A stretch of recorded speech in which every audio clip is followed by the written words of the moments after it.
The term passing suggests being recognized according to some kind of social norm that you might not properly belong to. But passing only applies to socially constructed categories of race and gender that are themselves imaginary. So, passing on the one hand implies being accepted as something known and understood, but it also suggests or implies, in a way that I think Nella Larson explores, passing away into a figment of imagination, something unreal. The symbolism of elevation and embodiment is acted out in the first scene of this memory of reunion with Claire in Chicago. Description of passing, the two of them passing as acceptable in a non-colored rooftop patio bar. And it's a scene of, bodily transformation, the being elevated from the heat of the city and elevated to this airy height, breezy height. And she's like baptized. The drink transfigures her.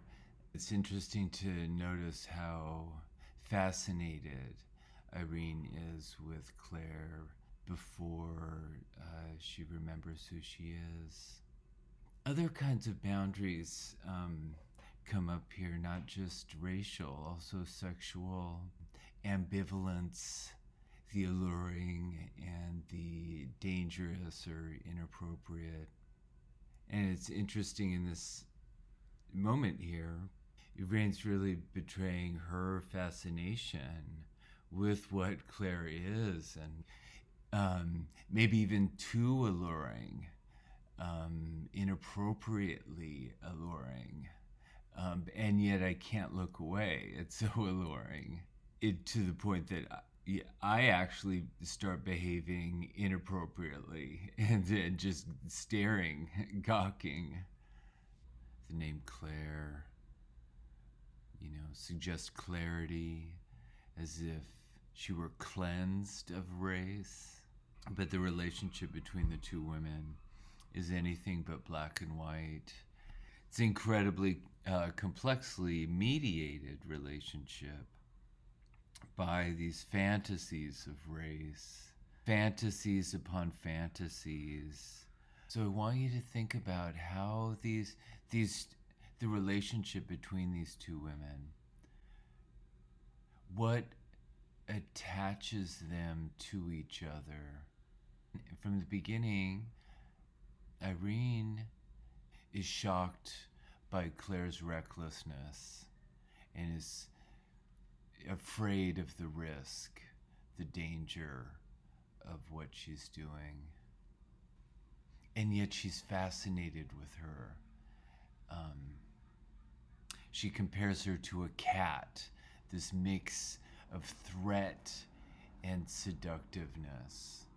Claire is kind of the inverse of Irene in the sense that she longs for the rootedness. Claire longs for the rootedness that Irene has as a member of the Black community.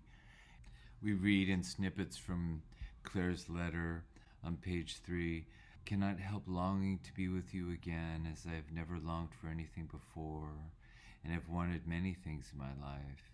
You can't know how in this pale life of mine, I'm all the time seeing the bright pictures of that other that I once thought I was glad to be free of."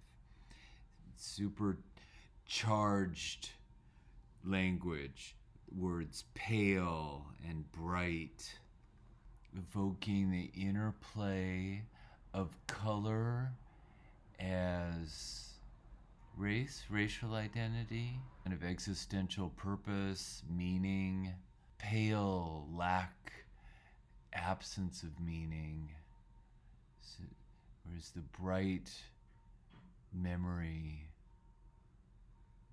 of the lost home in the Black community.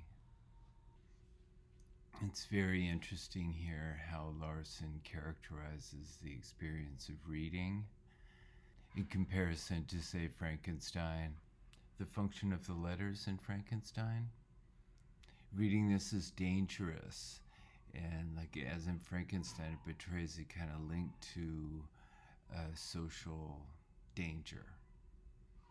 After her other ordinary and clearly directed letters, the long envelope of thin Italian paper with its almost illegible scrawl seemed out of place and alien. That's very Frankenstein-like, using the text to evoke bodies, a predicament of bodies that defy clearly directed letters that seem out of place and alien and illegible. Isn't that interesting? She's really reacting to this letter that in this a way parallel or an echo of the body, the ambiguity, the illegibility, and the danger of Claire's body itself. It bore no return address, but she knew exactly what the address was. It's alien, dangerous, furtive, but flaunting. There's hugely seductive power, universally acknowledged in society, of this flaunting. Tremendous ambivalence about the danger and the allure that Claire represents for Irene. She was unable to comprehend such an attitude towards danger as he was sure the letter's contents would reveal. She disliked the idea of opening and reading it. So this ambivalent kind of fascination, unable to let go, and yet extreme aversion to the danger. So she's really reaching out to readers to identify with this experience of ambivalence. And as in Frankenstein, this novel marshals the abstractness of the text to mirror back to readers our own fantasies of race. In imagining these characters' racial issues, the text is calling on readers to, face their own racial imaginations.